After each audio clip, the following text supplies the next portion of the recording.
It is my pleasure and privilege to introduce our first speaker of the morning. Michael Johnson is professor and chair of public policy at UMass Boston. He is a leader in community-based operations research, data analytics for housing development, and nonprofit service delivery. He is here to share with us some of his learnings and findings over his many projects, books, papers in these areas. Please join me in welcoming Michael Johnson.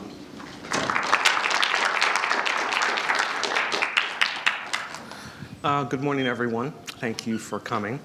I have some printouts to share with you if you'd like.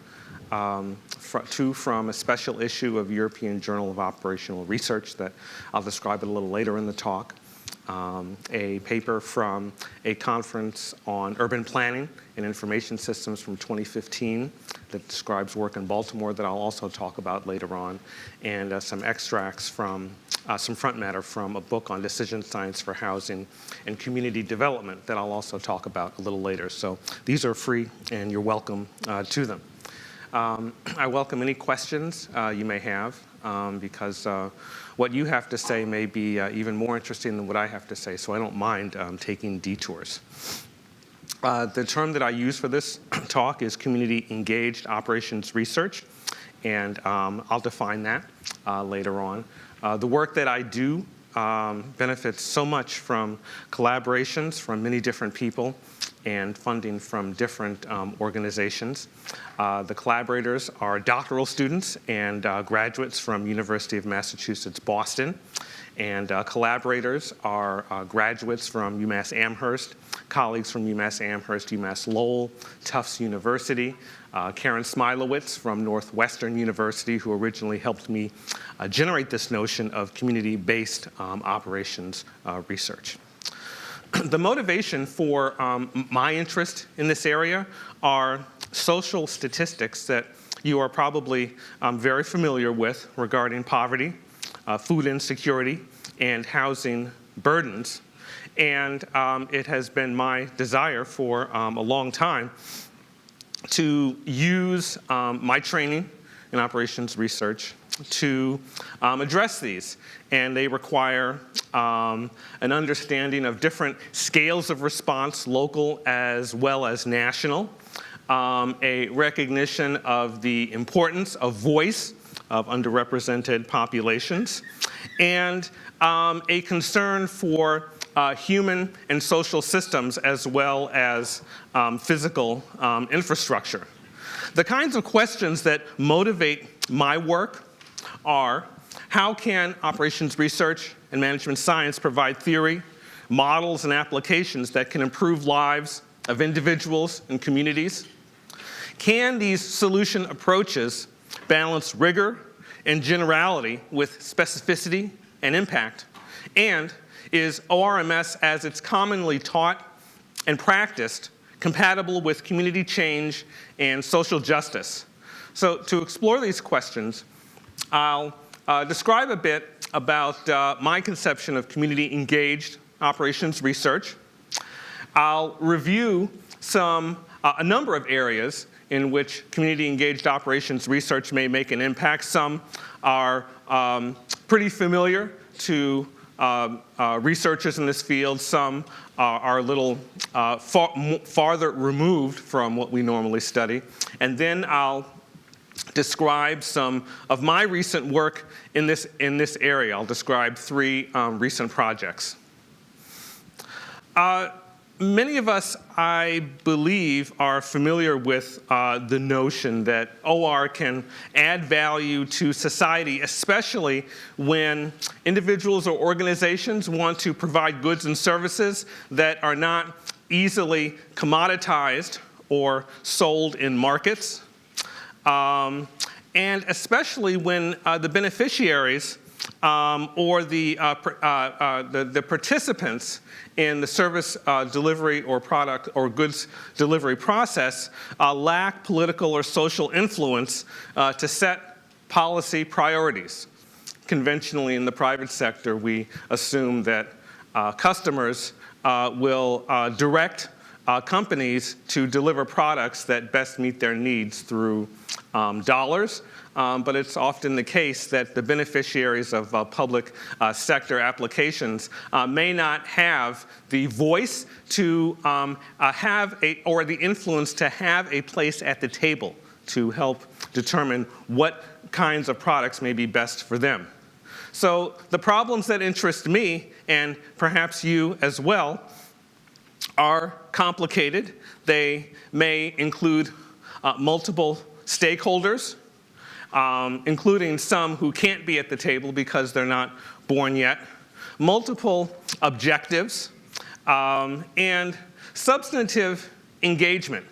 The last one is pretty central to this notion of community engaged operations research because at least when I was getting my education, there was really not much notion of engaging with the people who might be affected directly by the models that you create. More often you might create models with managers or with representatives, or maybe with no one. Maybe you in a dark office cranking away until you have something that looks nice. It would be great to show that the kinds of models that we create are associated with improved social outcomes as well as improved process measures. So public sector operations research has been around for as long as operations research has been around. But my sort of formal introduction to it came through the Handbook of Public Sector OR, which Pollock, Rothkopf, and Barnett edited in 1994, and many other books since then. So there are many, many successes in the public sector, and that could be the subject of a talk at all. Hazardous materials distribution and storage, emergency management vehicle dispatch and scheduling. My former colleague at Carnegie Mellon University, John Calkins, has done groundbreaking work using systems thinking in OR to think different about drug epidemics. But there are many important problems that are not as well understood. Notions of resiliency and their connection to well-being of vulnerable communities, neighborhood redevelopment that balances opportunity and protection, what a rural school district can and ought to do to revise its physical infrastructure and its education and employment policies to respond to declining enrollments and limited financial resources. Generally, the problems are like this. The resources are like this. There's lots of disagreement over what counts for a problem. So when there is a need for a deep understanding of local needs, and where solving the problem requires deep community participation, that's where I think community-engaged OR can make a difference. So some key characteristics are the notion of an intervention, active engagement with local representatives, or local residents or citizens, as well as representatives of these citizens, as opposed to observational science or methodological innovations. An interest in the problem-solving process as well as outcomes, this notion of when can we declare victory. A critical approach, asking who counts, who ought to be part of the process, whose definition of a problem counts, an emphasis on qualitative and mixed methods, and aim for community empowerment. There are two terms that are often used to describe this kind of work. The term that I'm most familiar with is community-based OR, and it's a term that I thought could signal to mainstream OR that we wish to do something slightly different, but not to confront or directly criticize the pillars of the discipline. Community OR is much more common in the UK and outside the US, and places a greater emphasis on understanding and empowerment. I don't consider myself a theoretician especially, but if there were a theory of community-engaged OR, it might reside on the principles of intervention, community engagement, critical perspective, and so forth. It might aspire to outcomes like enhanced understanding of values, increased community capacity to formulate and solve problems, and it might generate a variety of testable questions like, are communities better off after a COR or CBOR intervention, and in what ways? What are the benefits and costs of community-engaged OR interventions as opposed to more conventional approaches for what kinds of communities and problem types? And what contexts are most promising for COR and CBOR? I remember learning and then teaching the basics of problem formulation in OR, and these steps are familiar to all of us. Where things can get complicated is, first of all, the notion of where the problem comes from. A concern for place, for communities, and for institutions and organizations allows a greater flexibility for understanding where a pain point is and what kinds of problems community members wish to solve. Formulating the problem can include multiple stakeholders. It can or ought to be, I think, based on social evidence as to the kind of objectives you identify and the kinds of constraints that limit what you can do. And it ought to be collaborative with a number of different stakeholders. The problem solution can be derived from multiple research frameworks and multiple solution methods. And I see the decision modeling process as potentially stopping at any one of these steps. That is, we could generate findings that are useful to the community even at the point of identifying a problem. That by itself could tell people things that they did not already know. The process continues, of course, with the problem solution and implementation. I hope that the kinds of outcomes of this process include not just theory building and organization or community impacts, but social change. And of course, it's iterative. There's no real end to the process as people learn more and more about what they want to do. So there are a number of challenges of community-engaged operations research. One is that public serving organizations and community members may lack expertise for data-driven problem solving. Learning about the context may be as important or more important than model building, and that may be hard to hard to reconcile with our model-focused curriculum. Community engagement takes a lot of time. It's frustrating. It is very expensive. And for many of us, the time could be better spent at the computer building stuff. And the problems are difficult by nature. You may have to get used to being yelled at. So this kind of work involves skills not traditionally taught in degree programs as I understand them. So I'm going to transition now to give you a sense of the range of applications in which community-engaged OR can make an impact. And much of this material comes from a paper called New Emerging Trends and New Frontiers in Community Operational Research, which is intended to be the last paper in the special issue of EJOR, which I'll talk about later. So emerging trends is intended to denote research areas that are pretty commonly accepted as part of the mainstream of operations research. For example, some of you may be familiar with the Center for, it's not disaster planning, at Georgia Tech, Pinar Kastinacek and some other people I know. So there's been work on OR models for disaster planning. For a long time, most of it motivated by logistical principles for planning and responding to natural disasters.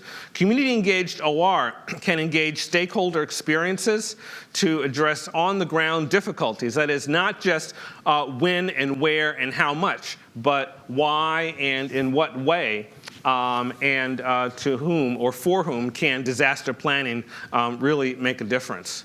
Analytics is a well-accepted part of our discipline. And depending on how you're trained and what you do for a living, you could think of analytics as a superset of operations research. Most of us, I most commonly associate analytics with numbers and with computers.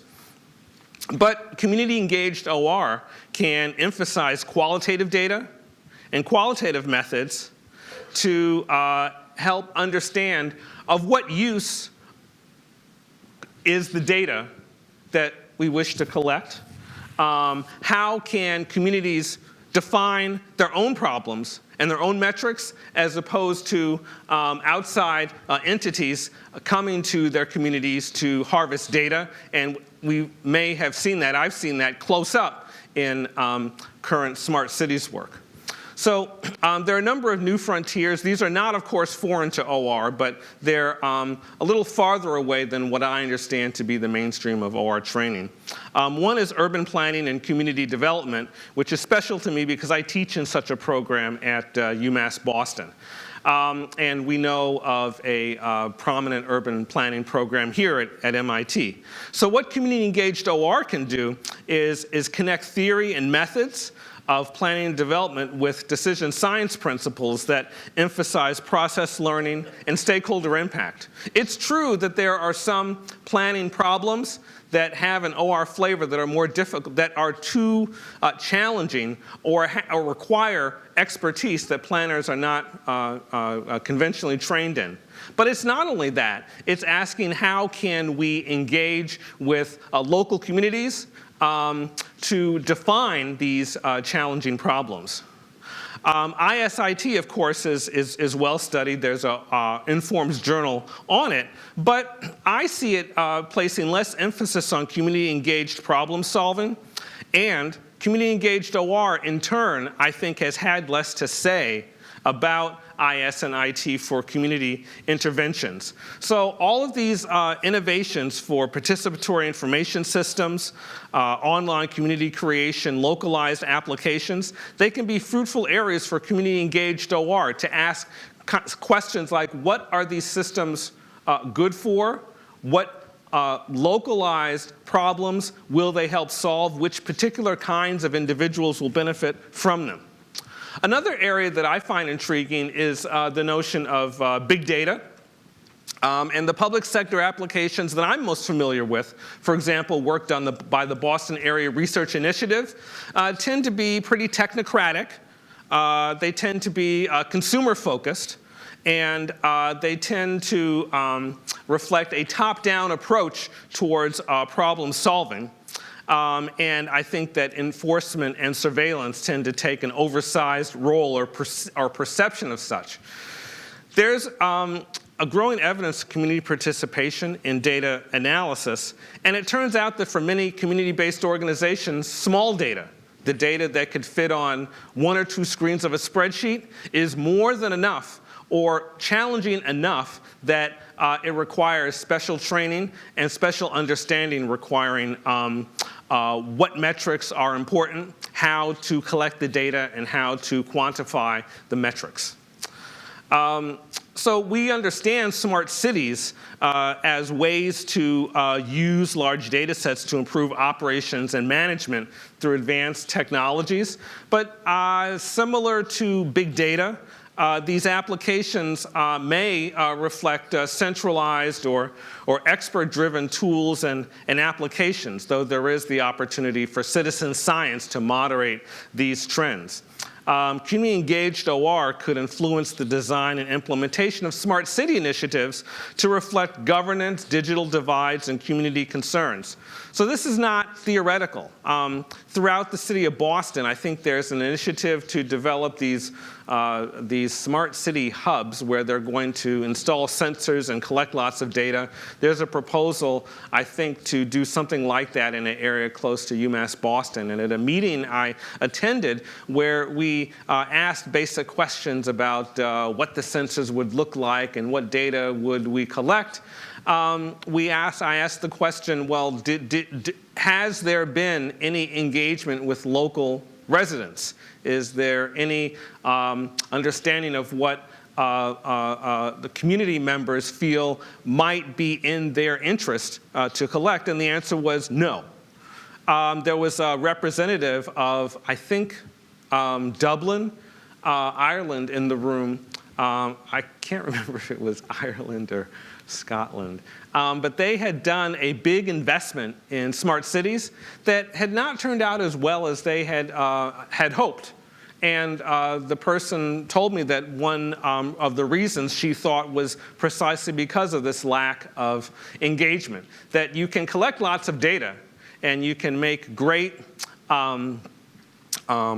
dashboards, but it's not always clear whether the things that you collect that you think make a city smart can actually make the city a better place to live, especially for lower income and disenfranchised residents.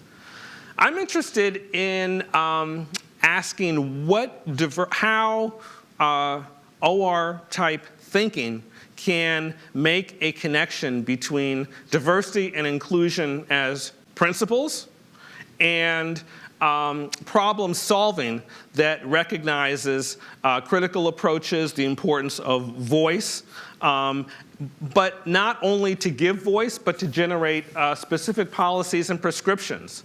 There are lots of diversity managers and diversity directors, but there is less research than I would like on how the kinds of tools that we know can help organizations do what they do a little better. Indigenous peoples' issues is a particular interest of my colleague Gerald Midgley, and it arises from the notion that First Nations, who struggle for economic stability and cultural survival, present opportunities for creative problem solving using OR principles, but they have autonomy and agency that non-Indigenous populations are sometimes slow to recognize, and what we call OR may not resonate in the same way in Indigenous communities, and what they do, which has OR principles, represent things that we can learn from. So I'd like now to discuss three recent community-engaged OR projects. The first relates to foreclosed housing development, a response to the foreclosed housing crisis from the Great Recession starting in 2008. The second is housing vacancies and municipal shrinkage, inspired by research across the world about declining or shrinking neighborhoods and cities, often associated with post-industrialism. And finally, the special issue on community OR that I mentioned a few minutes ago. And some themes that I think are worth noting are diversity of solution approaches, developing evidence that support an intervention and which can provide an indication that the intervention may have had a beneficial impact, community engagement, and multidisciplinarity. So the policy motivation for the foreclosed housing project came from the housing crisis from 2008 onwards that resulted in millions of homes in foreclosure, trillions of value of home equity lost, and impacts that ranged from the national down to the community and, of course, down to the very individual. And I was interested in asking how community-based organizations might devise creative responses to foreclosures. And this means engaging or addressing many activities that community-based organizations, what I'll call community development corporations, often pursue routinely: acquiring, managing, rehabbing, and disposing of distressed properties, perhaps reselling them or managing them. So I thought of this response as addressing, first, what kinds of problems we wish to solve, what kinds of models we'd like to build.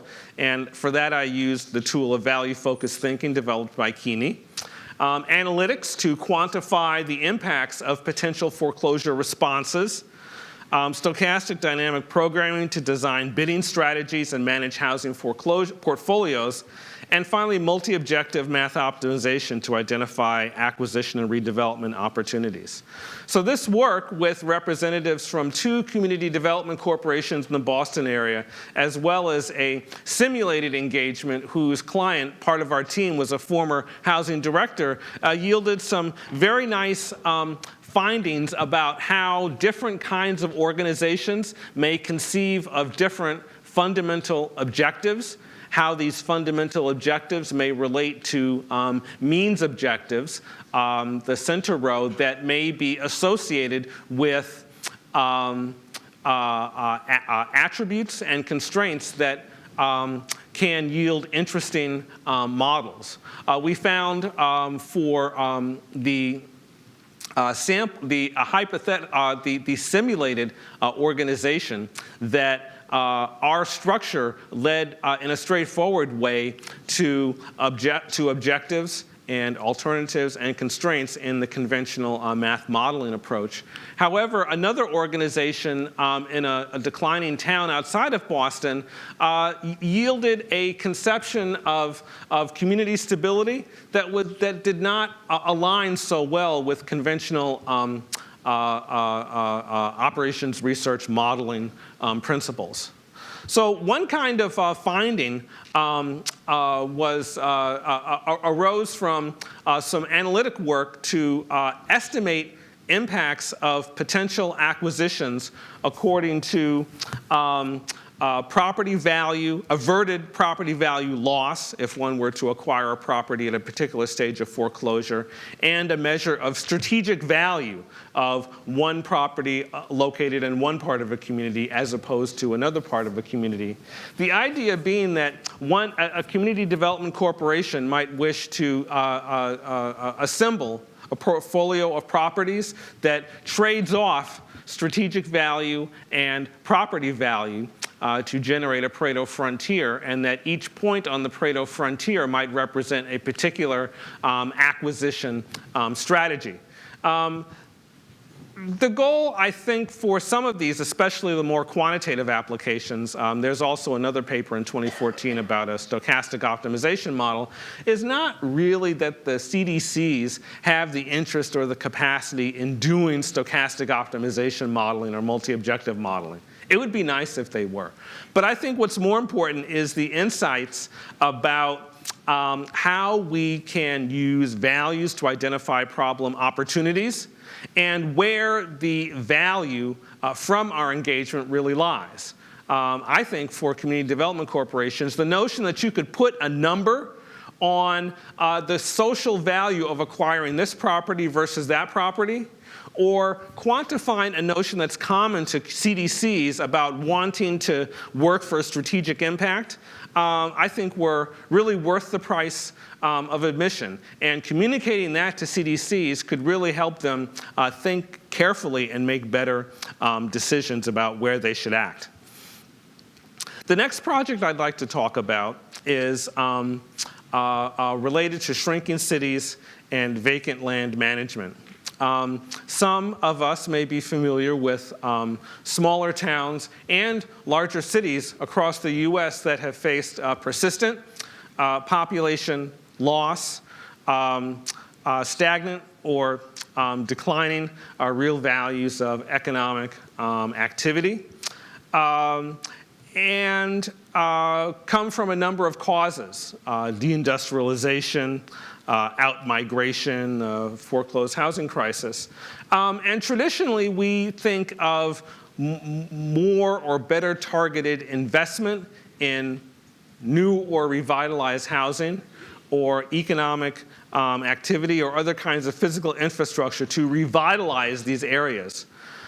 But what if it's the case that for certain kinds of declining neighborhoods or shrinking cities, the better play is not for traditional redevelopment, but new kinds of uses for vacant lands or parcels or abandoned properties.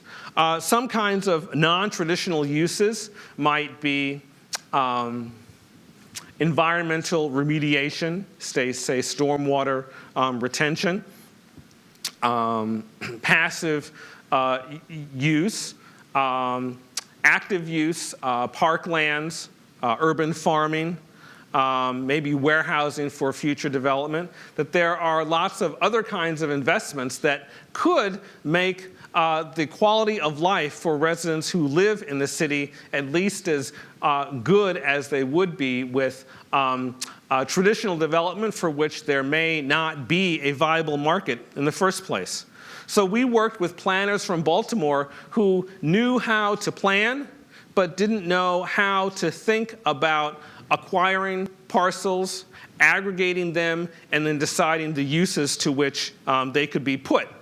I worked with Justin Hollander at Tufts and a number of master's and doctoral students to devise a spreadsheet-based multiple optimization model that asked how much land might be devoted to urban agriculture, stormwater drainage, future development, and blight elimination according to a variety of non-dominated solutions. And as we saw for the previous example, each of these non-dominated solutions that places greater weight on different levels of land uses might represent different kinds of compromise solutions, different amounts of parcels dedicated to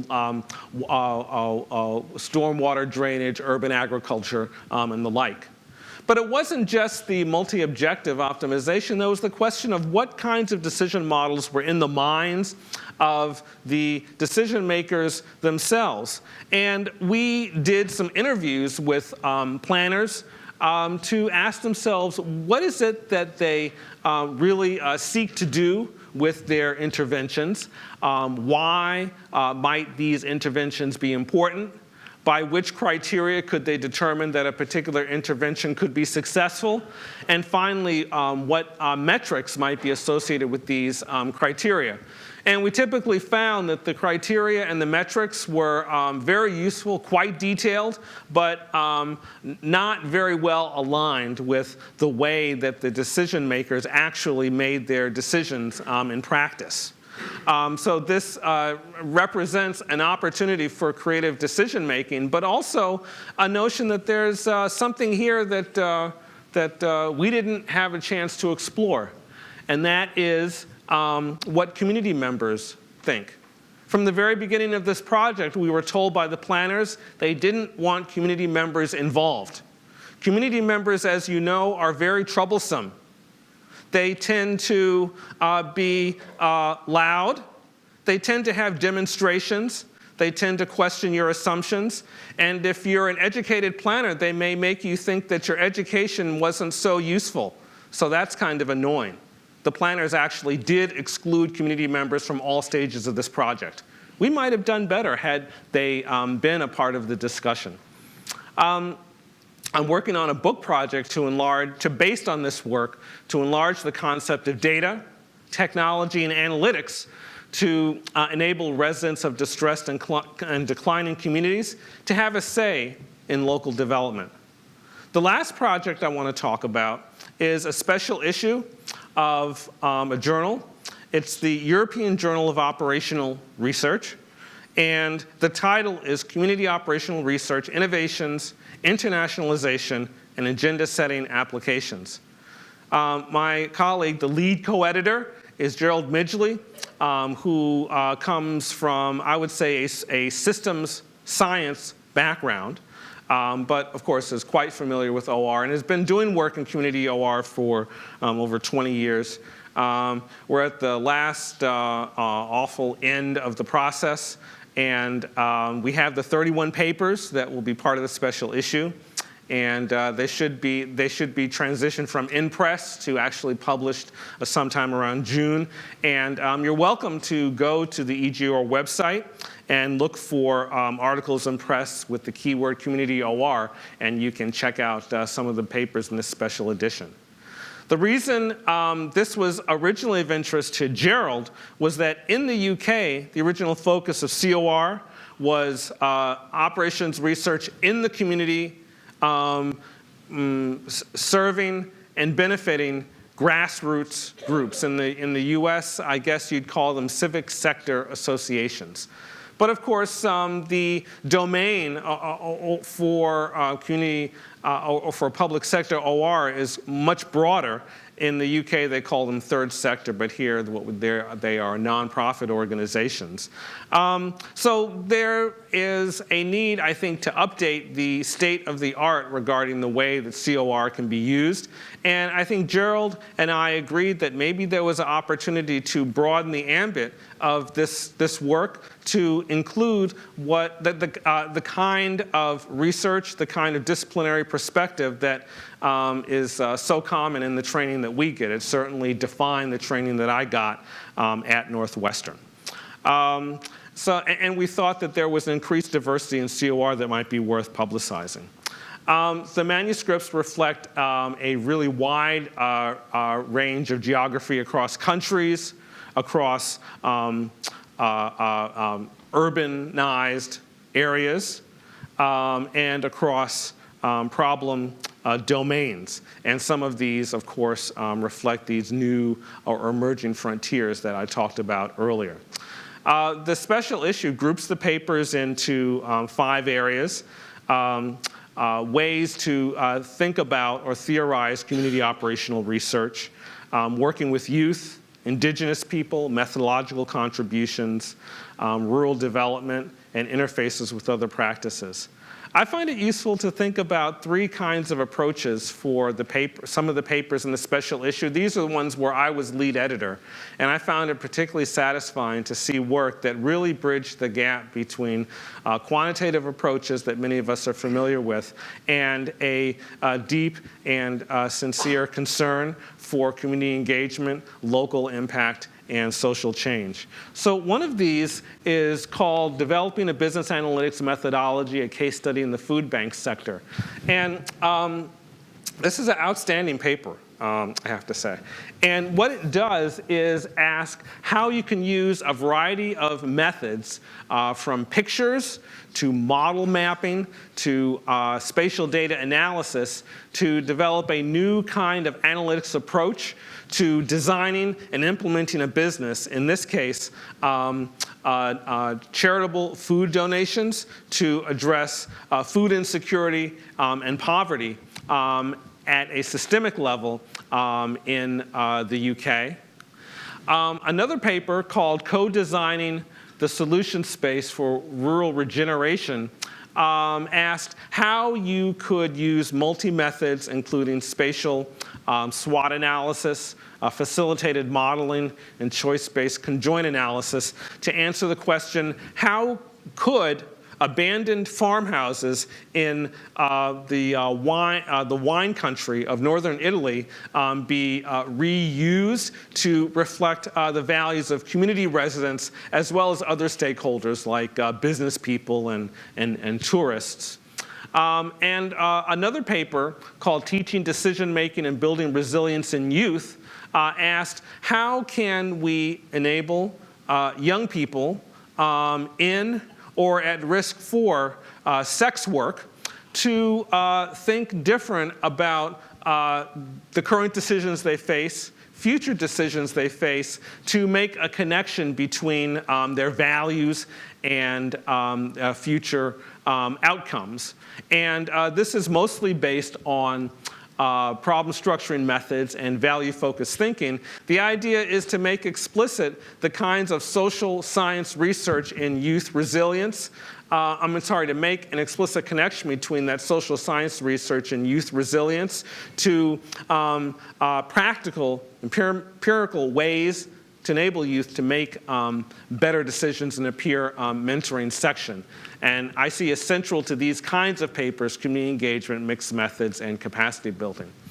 So what I've learned is that there is this defining feature of COR, meaningful engagement, that there are two broad streams of methodologies used, that the US, what I thought of as the US and non-US contrast and methodological perspectives was not as strong as I might have thought. And what's really important is the kind of engagement and the way we build theory first, and data and analytics second.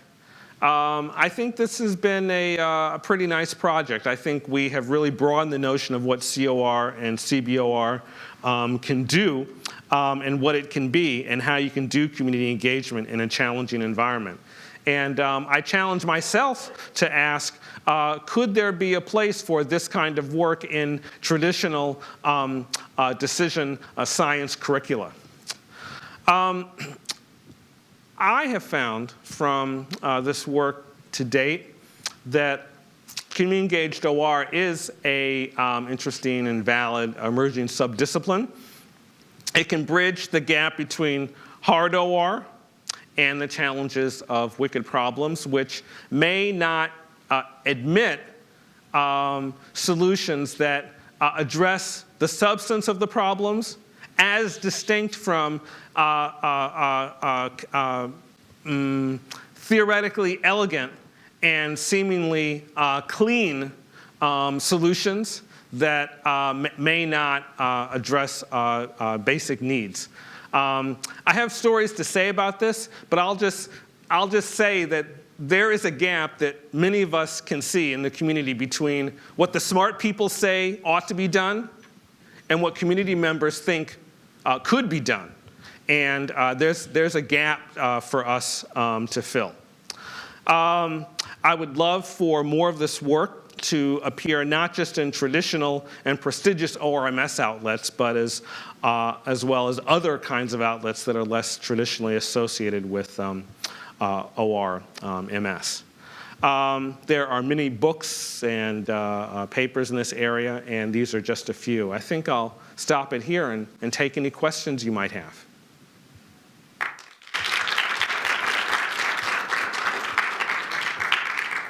About 10 minutes for questions.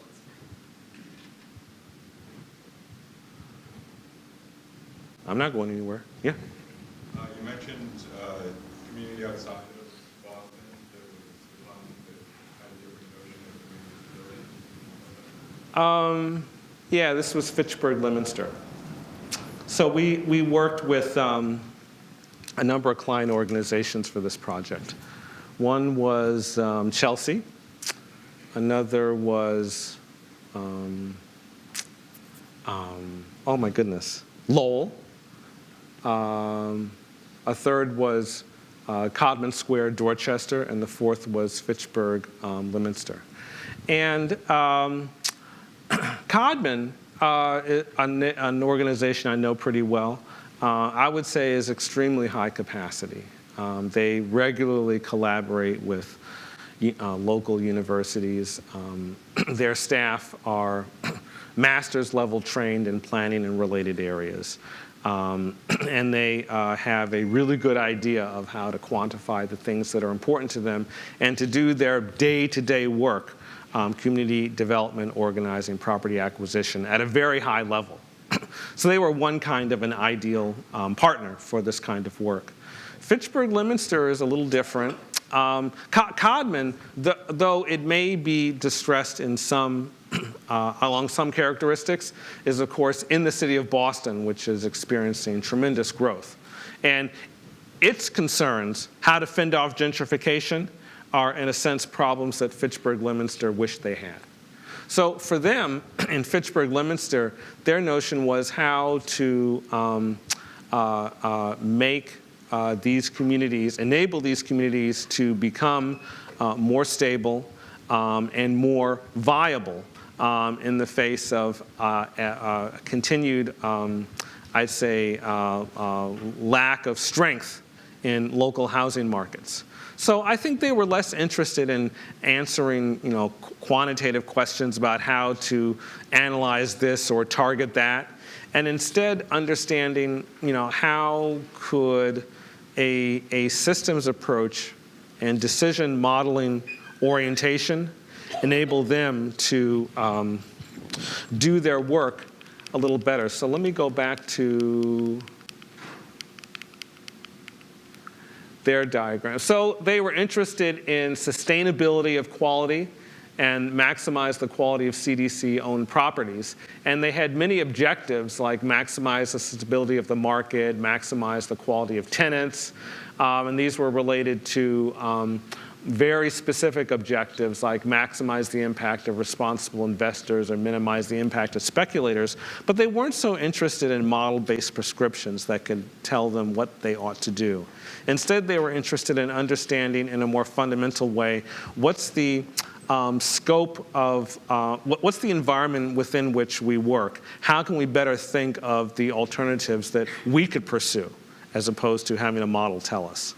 They were really interested in GIS to help map their properties. Does that answer your question? In some respects, who did you work with? What members of the community? We mostly worked with, what was it called now? Twin Cities CDC. Yeah, that was our primary partner. Any other questions? Yeah. So I'm curious, so you, like many of us, came from a very technical kind of training, and then proceeded to develop expertise and credibility in working with communities in developing rich contextual knowledge. And I'm interested in what obstacles you found along the way, making in some sense this transition from this very strong technical background to how did you read, who did you talk to, sort of how did you become a member a person that community members felt they could engage with on problems like this? Well, part of it, I think, comes from my background. My mother, who's now retired, started her career in housing and community development. And when I was growing up, I was surrounded by people who talked about low and moderate income housing. And to me, I thought it was the most fascinating thing in the world. If you had to ask me what my favorite federal agency was, I would have said, ooh, HUD. That's my favorite agency. And so I was always very comfortable with housing, with economic development, with local empowerment. I raided my parents' bookshelf and read lots of books on the Great Society and urban renewal. And even before I came to grad school, I had a sense of some of the limitations and some of the misunderstandings that imperiled, I think, urban renewal. So that kind of basic knowledge informed a lot of stuff that I do.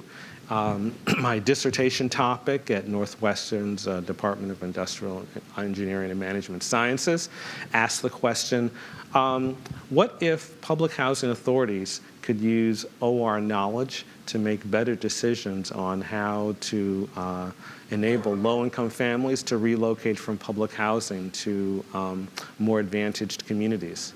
The problem, of course, is twofold. More advantaged communities don't want former public housing residents, and public housing authorities are not in the business of rocket science to help them do their jobs better. So, in a sense, it was a solution in search of a problem, though it was a very well-motivated problem. But I thought that there continued to be something there. It was a passion for me. And some of you may come across a decision point a couple of years after you graduate where you say, well, am I going to stick with what brung me here, or will I do something else? And I made the decision to stick with housing, though I don't think I really saw the payoff until after I came to UMass Boston, with the foreclosure crisis kind of motivating me to work even more closely with a community client on problems that were important to them. And so I think the direct answer to your question is that when you do a lot of work in the community, it could be volunteering or other kinds of service, when you show up to enough meetings, people take you seriously. You're not an interloper. And you can eventually tell the difference between a public sector project that is the product of an academic who wants to try something different and a public sector application that is a reflection of a researcher's sincere and enduring interest in community engagement and social change, no matter where that may lead, even if the project that transpires is not particularly well described as operations research as we understand it. Last question. I have a question for you.